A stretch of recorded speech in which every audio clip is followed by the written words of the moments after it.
Tears are naturally salty due to the presence of electrolytes, primarily sodium chloride, salt, along with potassium and other minerals. These electrolytes play a crucial role in maintaining the delicate balance of fluids in and around the eye, ensuring that our eyes stay hydrated and function properly.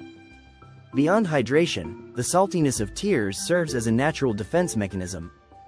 The mild salinity helps inhibit the growth of bacteria, reducing the risk of eye infections. Additionally, tears contain enzymes like lysozyme, which further enhance their antibacterial properties, protecting the eyes from harmful microorganisms. Tears also serve multiple purposes depending on their type. Basal tears keep the eyes lubricated, reflex tears help flush out irritants like dust or onion fumes, and emotional tears, which we shed during moments of joy, sadness, or stress, contain additional hormones and proteins that may help regulate mood and relieve stress. So, the next time you feel tears welling up, remember that they are not just an emotional response but a sophisticated biological function designed to keep your eyes healthy and protected.